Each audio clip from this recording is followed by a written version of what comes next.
What's up, y'all? It's your girl Jazz, and we are back again to discuss Sisters on BET. This is season 7, season 7B. This is episode 22. Next week is actually the season finale. Season 7 done took us through it, haven't it? But here we are. So this is episode 22. And we are discussing it today. So let's go ahead and get into it. So it picks up with Jordan. Jordan barges into Andi's office and he's wanting answers, and rightfully so. She all of a sudden broke up with him, and come to find out, she said that she was breaking up with him because she said that they hadn't worked for quite some time. She blamed herself for Penelope's disappearance, and with him being angry and stuff like that, and she couldn't do it anymore. Then come to find out, through his homeboys, she had gotten back with Gary. So he needed answers. Rightfully so, he should have them. So he came barging into the office, wanting to know, hey, you broke up with me, but then I hear out in these streets that you done got back with Gary. So what's up? I need answers. So she was like, I didn't mean for you to find out this way, but yeah, I'm back with Gary. I still love him, and you ain't the one I want. Now, one thing about Andi, and with abuse victims, they kind of know how to turn it on, turn it off, because of trauma and stuff like that. You find that they kind of know how to do that. And I've said this in a few of my videos, especially when navigating through their trauma and stuff, and stuff like that. And if you pay attention, we're kind of seeing the brink of Andi's breakdown, and we actually been seeing it for a minute, not just in season 7. We've been seeing it. We saw it a little bit in season 1. We saw it again in season 2 when Gary bruised her ribs. We saw it again when she got back with him. We saw it again in season 4. So Andi really has been in in survival mode, fight or flight mode and stuff, because she has this image to protect. She has this image to protect. Kind of put me. Y'all remember that movie? I'm switching gears a little bit, really quickly, and I'm gonna go back to the show and reviewing the show. But go with me really quickly.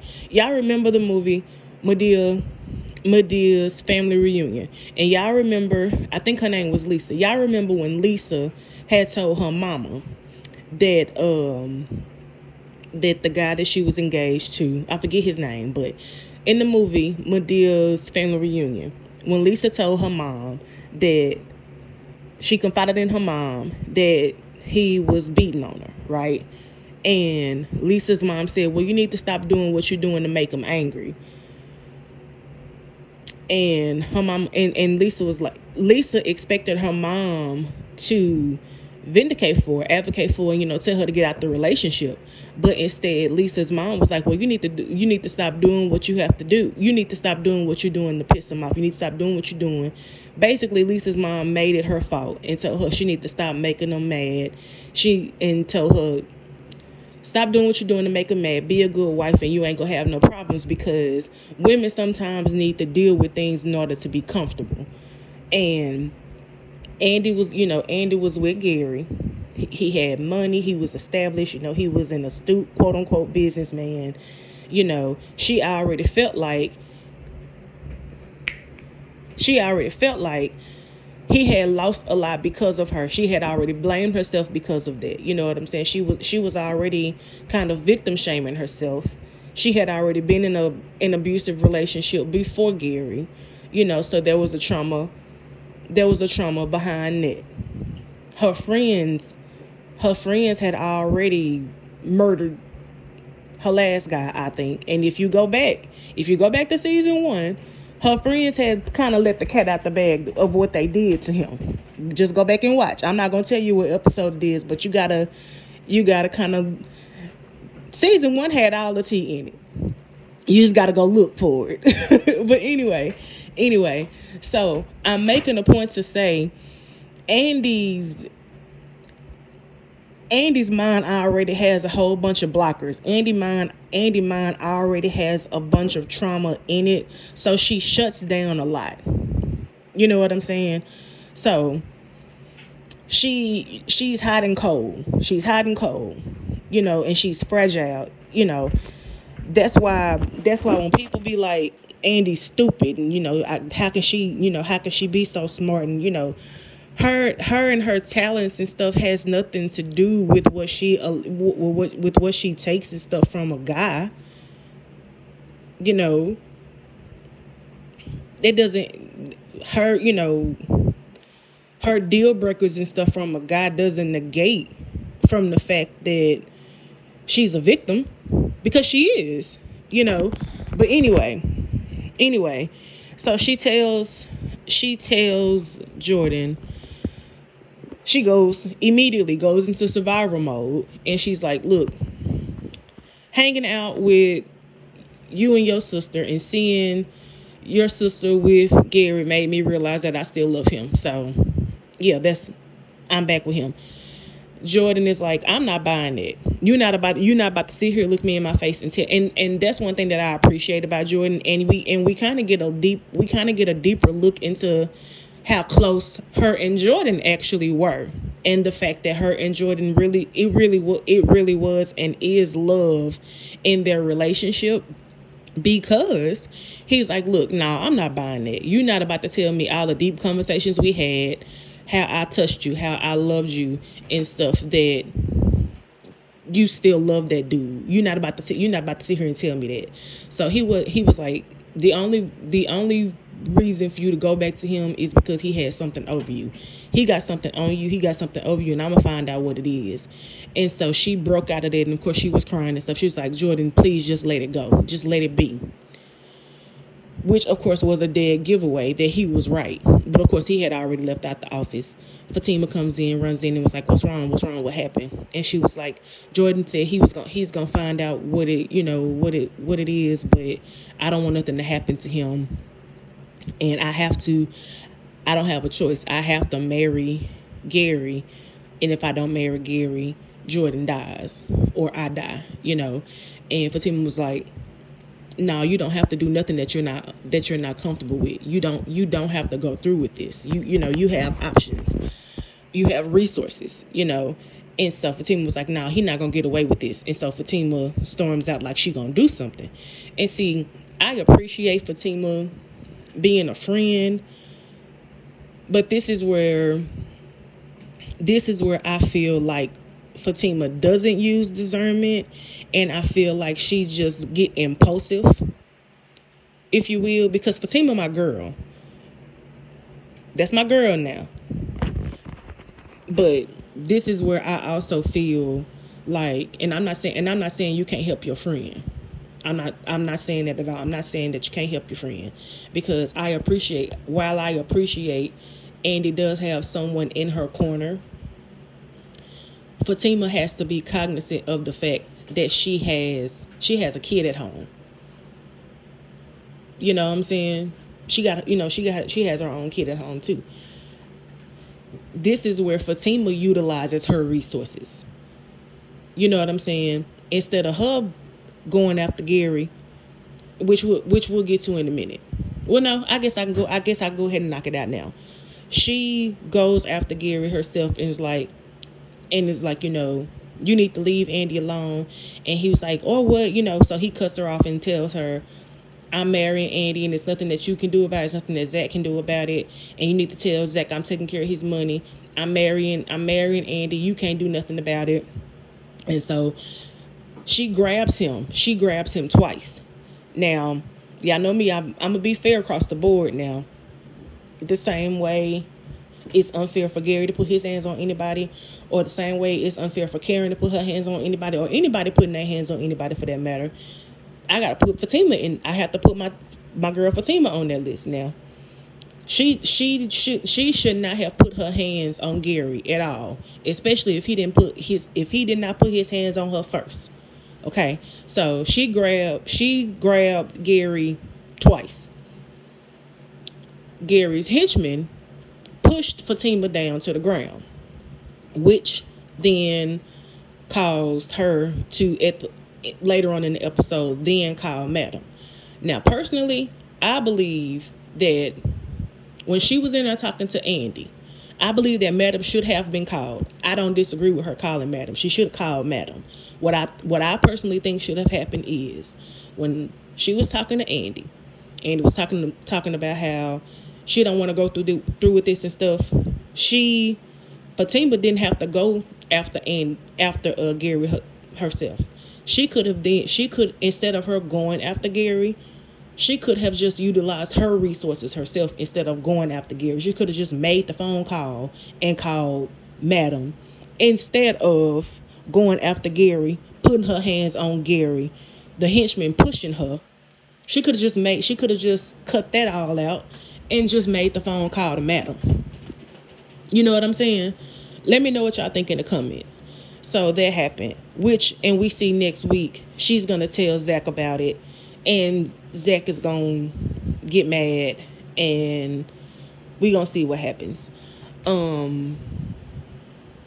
Let's see what else happened. Oh, Fatima also went to Hayden and Tamara's house because she wanted to get some answers. She asked, after Tamara and Hayden got into an argument, because of course Tamara's still in her feelings and mad about finding out about Miss Marie. Hayden, of course, is still lying, and he was like, well, you can't tell me nothing until you tell me what's going on in your phone. And he was like my mama always say, a hit dog gonna holler, which is true. Now my thing is, neither one of it is from what I'm looking, neither one of them can get mad. Now, granted, Tamara wrong for messing with his homeboy, but neither one of them can get mad. They both foul. They both doing stuff that goes against their quote-unquote relationship, even though Hayden started out as a mark, but neither one of them can get mad. They both foul. They both wrong. So that happened. Fatima comes over. She was like, look, you really did your good big one, sis, making your mark think you done fell for him, even though I know it's BS. Tamara was like, I did fall for Hayden. Me and Hayden are in love. Fatima was like, that's BS, and you know it. So she was like, look, I need to know. She was like, I really don't care about you and Hayden. I need to know what he got planned, because I need to know what he got planned. If him and Gary got something planned for Andi, and I need to know what it is. She was like, and so Tamara was like, girl, she was like, you need to do something about your paranoia, Fatima. And she was like, I don't think Hayden care about is this Miss Marie case. And as far as Gary goes, Gary ain't hung up on no Andi. He's seeing some new chick, and she bad, which told Fatima that the new chick was her. I said, Fatima, you better clock this tea.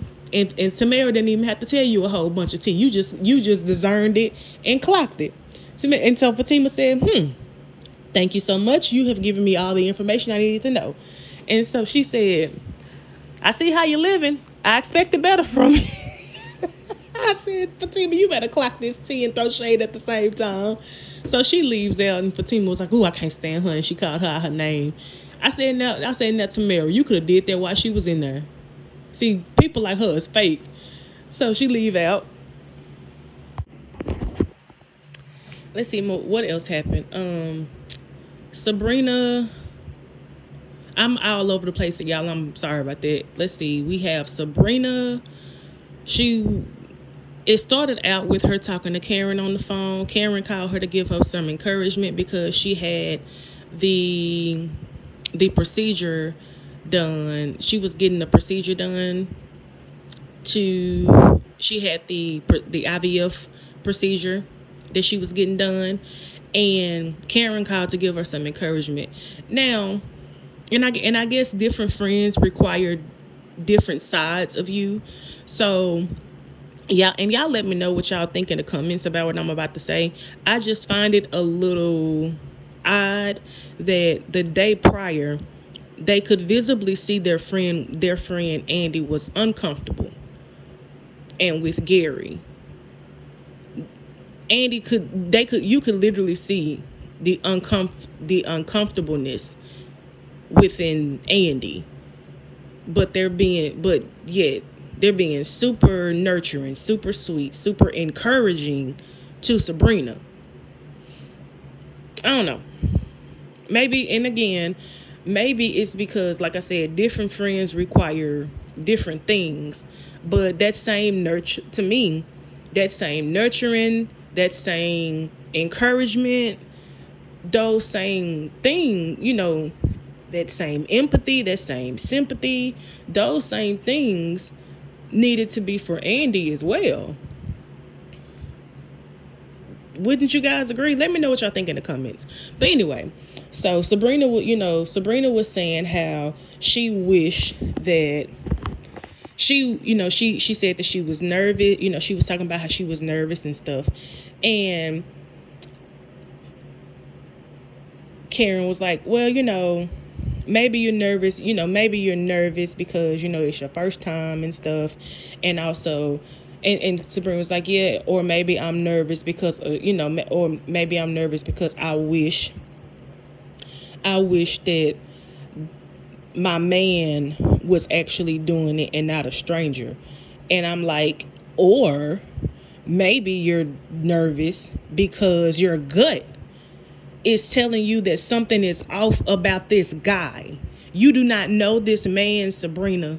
And the thing is, when you're impulsive, and I can speak to this because I know what it's like to want to do something so bad, that you do not consider the pros, the cons, the what ifs.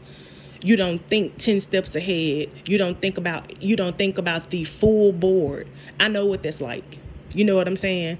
And when you impulsive, everything is a yes. And I actually tweeted that. And this is why you have to have, and I said this in my last review. This is why having your own personal relationship with God is important. And this is why praying about everything, it is important to pray about everything. I don't care how small it is. I don't care how big it is. Hey, Lord, this has come up. What do you think I need to do about this? Give me. You said, Lord, in all your ways acknowledge you and you will direct my path. Please direct my path about this because I do not know what to do. Help a sister out, please, Lord. I'm telling y'all, that is how I pray. I don't care how big it is. I do not care how small it is. That is how I lead my life now. And when I tell y'all he come through every single time, these good. And I wish the writers would introduce stuff like that because it is needed. It is so essential. It is so essential. For real. And I really do think that part of the reason why Sabrina is so nervous, and we of course, not us, but well, maybe us.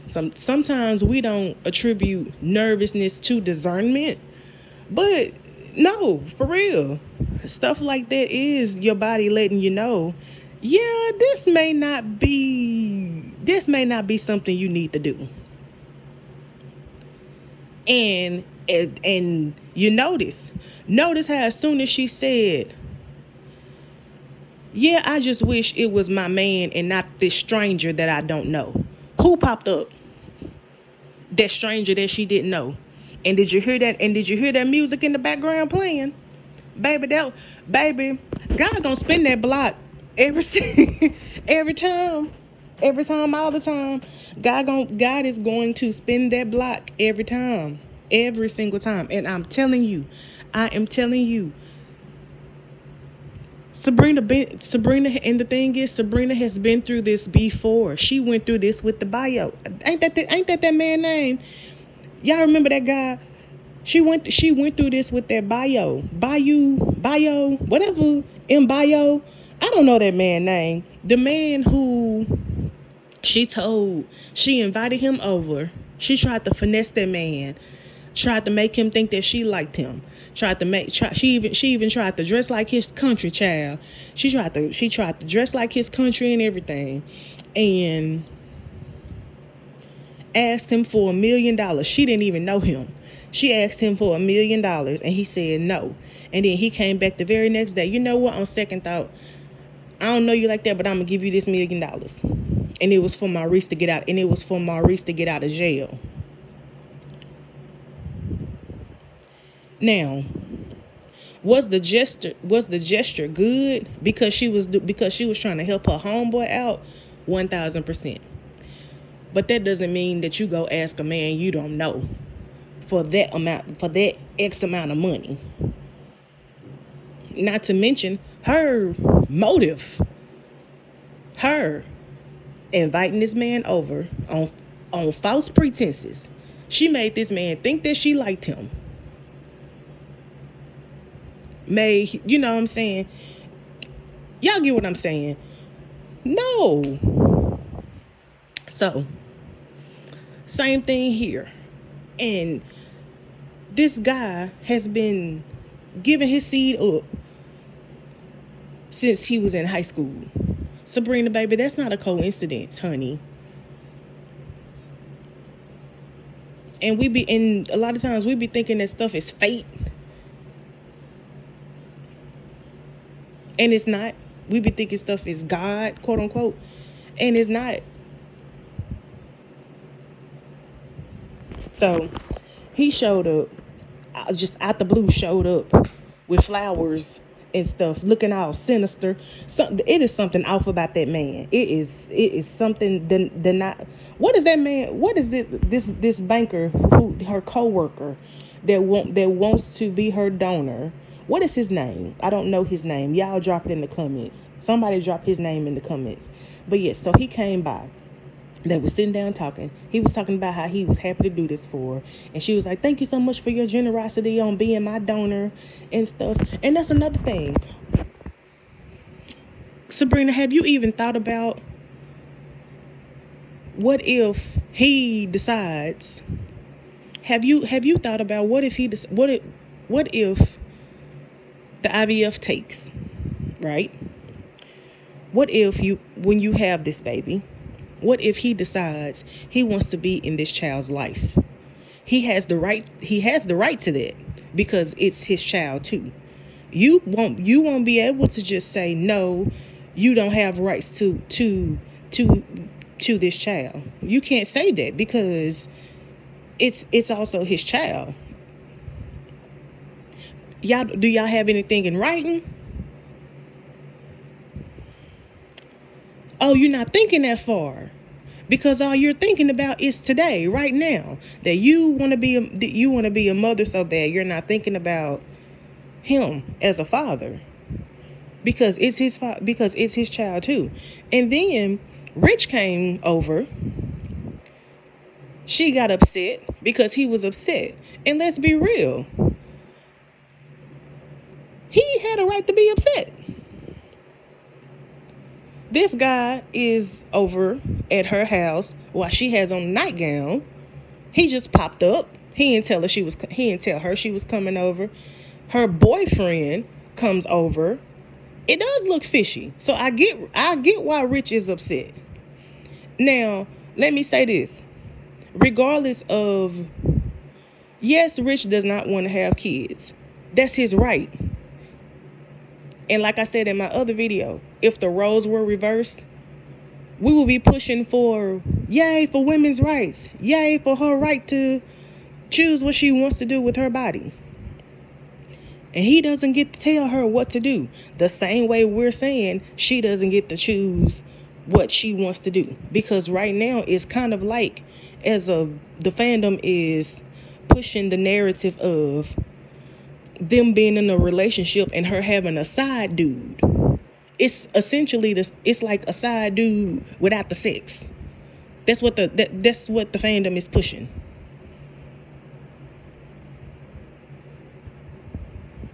When it's all the same thing.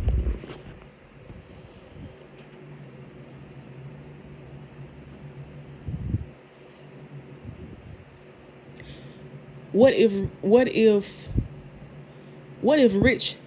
Rich said what if they were in a relationship while they were in a relationship and Rich said, he did want kids, just not with Sabrina. And he was going to be a donor to another woman. And Sabrina would just have to be okay with it. This is essentially the same thing, just in reverse. What would the fans say then?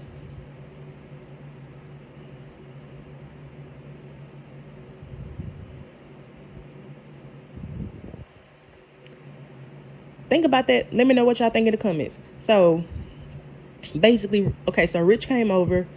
Rich and the Dunaway, whatever his name is, they had words. Both guys left. Karen's shop.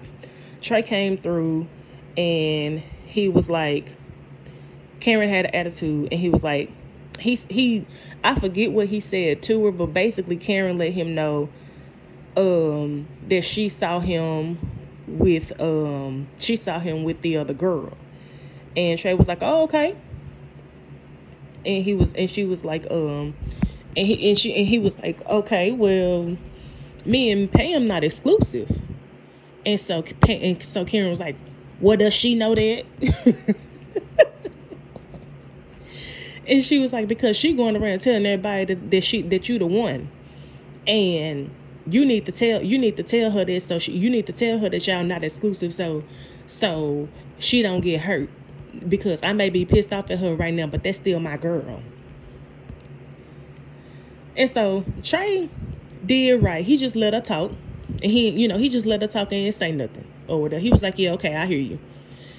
So later on in the conversation, she was like, when Trey and Pam was kissing, Karen saw it. If y'all need me. Yo, Karen got to be the most bitter person I have ever met in my entire life. Okay, now let me say this. Kudos to Karen, but for saying, look, I may be pissed off at Pam. I may be pissed off at Pam, but if you plan on her top, I'm not gonna let you do that. Kudos to Karen for saying that. But let me say this, and I actually tweeted this the other day. Let me say this. What we not about to do is, and y'all probably not, some people probably not gonna like what I'm about to say, but you know what, whatever, we about to go here. Because y'all know me, I look at all sides. So yes, kudos to Karen. Kudos to Karen for saying that. Because Trey was like, hey, you know what? That's what's up. That's what's up. I hear you, and I appreciate you for saying that. You know, I appreciate you for saying that. You're a real one. I appreciate that. And that was a real moment. But what we not about to do is, we are not about to act like Karen is not also mad. Karen is bitter over the fact that Trey was feeling her and she wasn't interested. And because she wasn't interested, Pam said, all right, you're not interested, he free game, so I'm gonna shoot my shot. Karen was like, well, I don't think you his type. You are not his type. He like somebody like me, and he ain't gonna be feeling you like that. Karen expected Pam to shoot her shot at Trey, and he laughed at her. But that didn't plan out like that. And so you gotta watch friends like that. You gotta watch friends like that say stuff like, well, I don't think he gonna like you like that. I don't think you his type and stuff like that, right? But then when it don't pan out like that, they mad. Friends that kind of plan on your downfall a little bit. Because here's the thing. Yes, great gesture what Karen did, but what do you care? What do you care? What do you care so much if Trey is kicking it with somebody else? What you care for? Because let you tell it. The only thing you had to offer Trey was friendship. So if it works out between Pam and Trey, or if it don't work out between Pam and Trey, who cares? If she's walking up and down the halls of the office, making googly eyes and stuff, if Trey's talking to another woman or not, if Pam talking to another dude or not, what you care for, Karen? Pam done talked to other dudes before. You've probably seen the other dudes that Pam done talked to, talking to other chicks. Did you call them out on it? Probably not. So what do you care? Why do you care? Y'all see what I'm saying? Let me know what y'all think in the comments about that, because it is my opinion that, again, while Karen, I appreciate the gesture, truly, but I also feel like she's mad. She's also, so it's twofold. Cool gesture, but you also cool gesture, Karen, but we're not gonna act like you ain't also pissed off. You pissed off that Trey liked Pam and you didn't expect him to like Pam. So let's go ahead and keep it a buck too, friend. Let's keep it a buck now. You mad that he liked Pam and you didn't want him to like Pam. You told Pam, I don't think he your type. He likes somebody with some education. He likes somebody like me. You told him that, but then he ended up liking Pam. Then come to find out, fast forward, Pam already know about old girl. Now, Trey wasn't gonna tell you that because that's not your business. And kudos to Trey for not putting Trey's and Pam's relationship information on blast like that. And kudos to him for using discernment and just being quiet and listening and telling and saying thank you for your input. I appreciate that. Also, kudos to Trey for telling Karen, you know what? I mean, not Karen, telling Pam, you also was wrong. You were wrong for using her money to fund your business, and you need to pay her what you owe her. Even if that does mean making her part owner of Roots to Riches, because she's basically been a silent partner of your business. Now, while I don't agree with making Karen part owner of the business, I don't know if I agree with that. I'm just gonna be real. I don't know if I agree with making her part owner, but I do agree that Pam does need to pay what she owes, because Pam has been using Karen's building. She's been using that back storage room, and she's also been using the front space to keep her products. So I think an agreement needs to, and I said this on my last review, some sort of agreement needs to be made.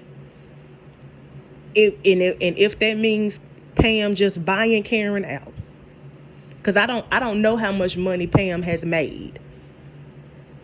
I don't know how much. None of us know, and I think Karen is under the impression that because business is going good for Pam right now, because let's be honest, business has just started for Pam, and so because business is going well right now, Karen is probably under the impression that Pam is just balling out of control. That might not be the case. So maybe pay off the credit card, get that balance current, or pay what she owes. So, for instance, if the products that Pam bought was $2,500, Pam, pay that $2,500. Pay the $2,500. Pay the $2,500. If you use the office space 5 hours a week,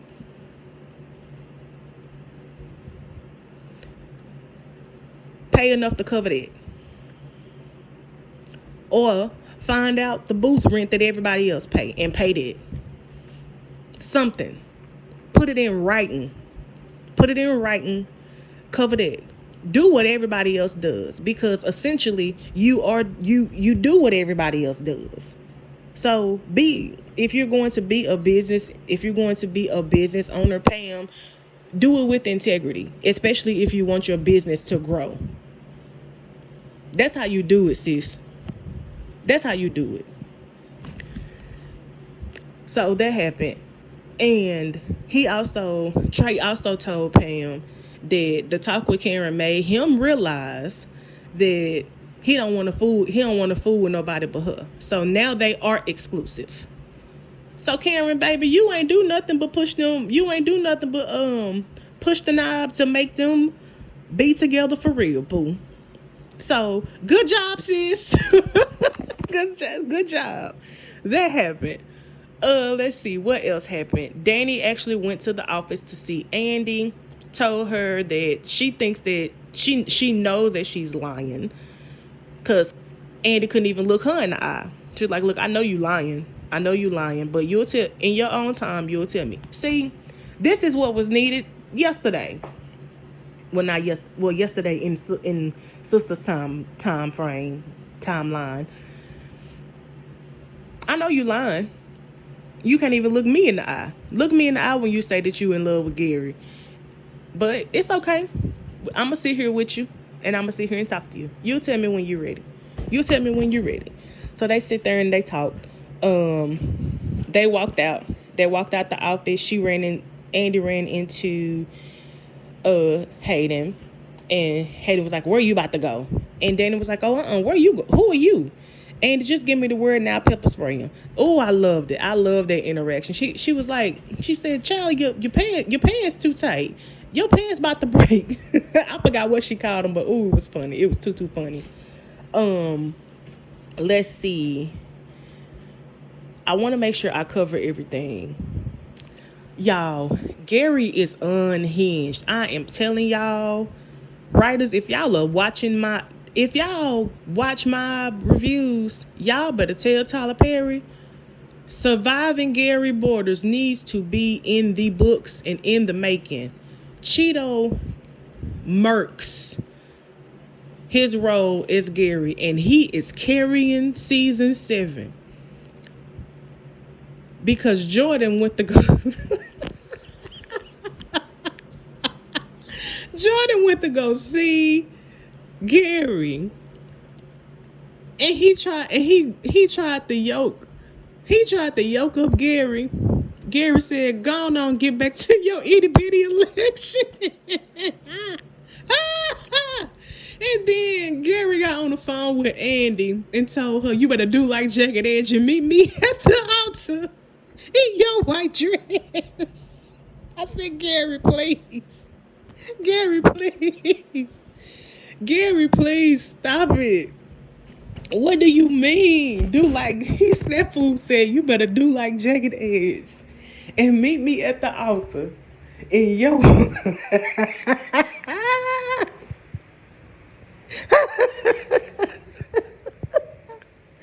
oh my gosh. That fool really said, you better do like Jagged Edge and meet me at the altar. Oh my gosh. Y'all, I hollered. Gary is unhinged. Oh my gosh.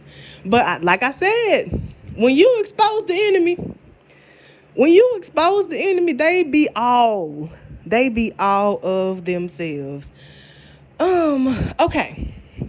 So Zac went to Karen's house because they was putting up baby beds, the cribs, right? And he was like, hey, what's up, Miss Lisa? And he was like, I'm here because Karen wanted me to put up the baby beds. He said, oh, what a coincidence. Aaron is here too. Now, I sensed a little bit of hostility there between him and Aaron. And I'm like, wait a minute, what happened? Wouldn't you and Aaron was just cool yesterday. So what happened? Why? What's up with y'all was just bros. Y'all was just brusbands.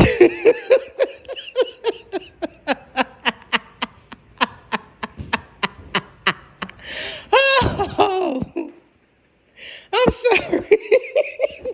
I'm so sorry. I'm lying. No, I'm not. Y'all was just breastbins. Y'all was breastbins yesterday. What happened? What happened? Why? Did y'all break up? What happened? Right? So Aaron was like, here are the instructions. And Zac was like, I'm a man. I don't need no I don't need no instructions. Now, is this a writer's error? Because how do we go from Zac was in construction and chain breakers to now he can't even put up a baby bed? What is going on? How does Zac not know how to put up a baby bed? Yet he put his whole house together. Zac put the whole house together. Y'all remember when Fatima was in jail? Zac put that whole house together when he got out of jail. Remember that? Zac and Fatima both was in jail, but he got out of jail and then put the whole house together. And then he put the little desk together for her. For when she was taking her law exams and stuff, and she was all googly eyed over the desk. But then Karen got mad and was like, if I wasn't cool, I wouldn't be sitting here. I'd be talking about that desk. You put that desk together for her, but you said it was for me. And Andi looked like, girl, what? Oh, God. Andi was looking like, girl, what desk? You ain't never told me about no desk. But then come to find out. Oh, God. Baby, this was back when sisters had the tea. Baby, I'm sorry. I'm sorry. We taking the trip back down memory lane right quick. Baby, Andi looked back like, girl, what desk? You never told me about no desk. Andi was looking like, I ain't trying to raid on your parade, but girl, what desk? Andi was looking like, girl, what desk? Oh, that was funny. Baby, Karen was unhinged about that desk. So, I'm saying that to say, Zac can put up a chain breaker house, lead a whole construction crew for his house, but he can't put up no doggone baby bed. What is going on? So, Miss Lisa was like, look, y'all need to work together. Aaron, you good at certain stuff, and Zac, you good at. Can you come in the room with me? In a minute. You can do your thing in the room. In a minute. Okay, in a minute, honey. I'm coming. I promise. I'm coming. I promise. And so, Miss Lisa was like, Aaron, you can do certain things.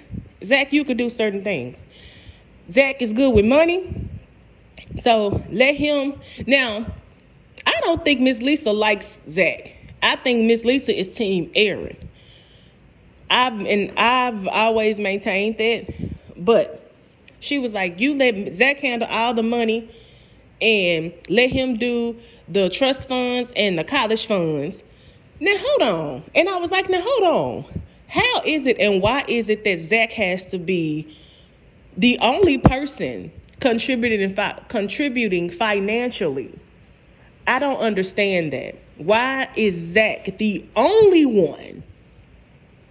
So Zac calls Karen one time and says, I'm starting a trust fund for my child. And then that sets the tone that he has to financially take care of all the kids. That's not fair. I do not believe that that's fair. And y'all let me know what y'all think in the comments about it. But that's not fair at all. But to be honest, I expect nothing less from Miss Lisa. And let me tell you why I say that. Miss Lisa has always been grimy. She's always been the type of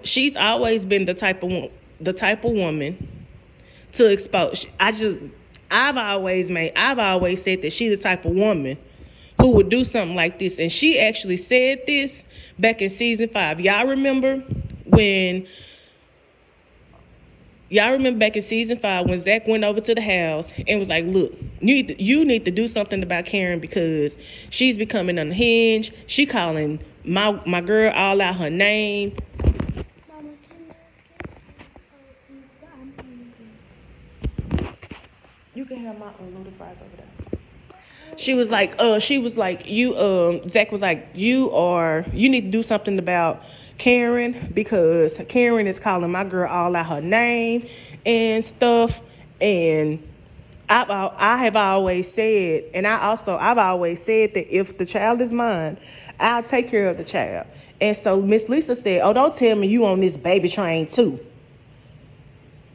Red flag number 1. Which tells me that Miss Lisa was on board with Karen. With Karen. Miss Lisa was on board with Karen. Just let me get out what I'm trying to say. Miss Lisa was on board with Karen just going along with Zach acting like the father. Miss Lisa was not going at the beginning now. Miss Lisa was not going to make Karen do a DNA test at the very beginning. And this was in season 5. Because if y'all remember, before this scene happened, Karen told her mama, I don't know 100% who the father is. And Miss Lisa said, okay. And she said it in a way in which where she was not going to push Karen. She was not going to push Karen to get a DNA test. All she said was okay. And in that scene with Zach, this is back in season 5, and just follow me where I'm going for a second. This is back in season 5 when Zach and Miss Lisa had that conversation. She told, before Zach left, she told Zach, well, you well off, you got money, so that means my daughter got money too. Now here we are fast forwarding to now. Aaron is one of the kids' fathers, and Zach is one of the kids' fathers. And now they're trying to pin everything financially on Zach. And Miss Lisa is okay with her child doing that. Aaron is okay with her child with Zach doing that.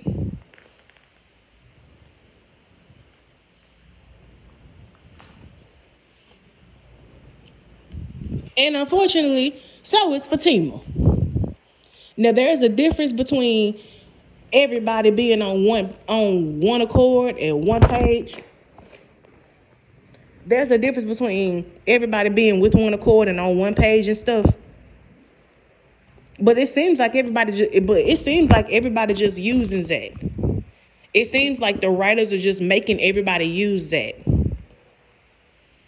That's what it looks like. Y'all let me know what y'all think in the comments. But anyway, Miss Lisa said, yeah, Zach, yeah, Aaron, you do what you good at, which is building stuff. And to be honest, it seems like everything is reversed. It seems like everything is reversed. Because when this show first started, it was reversed. Zach was the broke one. No offense.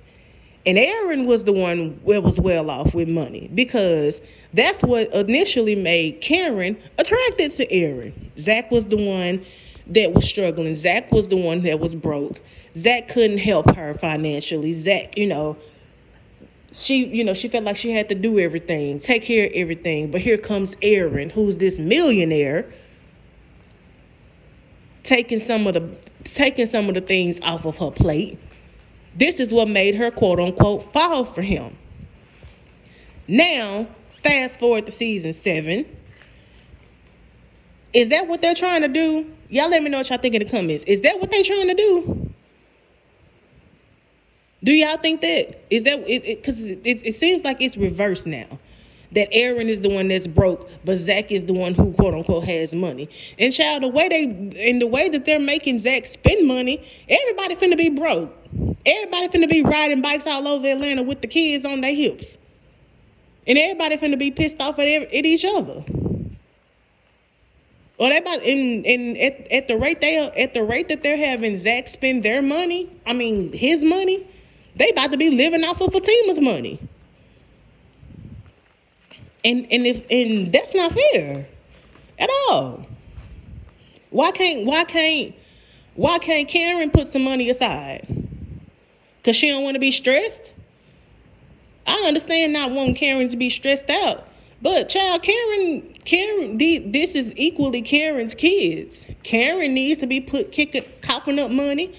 One of the children is Aaron's. Aaron needs to be coughing up money too. I'm pretty sure with him and Gary being friends, you are not gonna tell me that Gary did not invest some funds into this hedge fund stuff that Gary got going on, and he don't have no money sitting aside somewhere. You're not gonna tell me that. You are not gonna tell me that. Aaron got money. Aaron got resources. Aaron know people. Aaron got friends in high places, very high places. Shoot, he knows the excuse me. Aaron knows surgeons and stuff. So even if he don't have money, he know people with money. So, so that happened. I think, did I cover everything? I want to say I covered the entire episode. I did, honey. Yes. That's my 6-year-old. I think I did. All right. I think I covered the episode, but that is everything, y'all. I love y'all in real life. We will be back here next week with the season finale. But it looks like Madam gets called. It looks like everything hits the fan next week. It looks like the friends are trying to see how they can help get Andi out of this next week. It looks like she halfway down the aisle with Gary, but it looks like the friends stop it. Madam gets called next week. Hayden gonna crash out next week. Journey, get down. Hayden gonna crash out next week when he find out about Tamara and Gary. And rumor has it Gary is beaten to a pulp. But the question is by who? We gonna find out next week though. Put in the comments who y'all think do it. But honestly, I think it's probably Hayden. Because people talk about Hayden a simp. But I'm going to say this about Hayden. Hayden maybe went to those Ivy League schools, but Hayden is very much so from the hood. He know the same people Fatima know. He knows the exact same people that Fatima knows. And his parents and Fatima's parents are friends. Hayden mama and Fatima mama went to church together. I'm So her daughter. I'm Journey. My name is Journey and I'm 6. Yep. So Hayden mama and Fatima mama are friends, and they went to church together. So do with that information what you will. So Hayden got resources too, and let's not forget that. So we can't act like he may not, just because he couldn't beat up Zac or chose not to fight back. Just because, like I said, just because he didn't beat Zac up or just chose not to fight Zac back. Never underestimate a man. Never underestimate a man. Okay? But I'm going to see y'all next week. I love y'all in real life, and y'all enjoy the rest of y'all night. All right. Bye.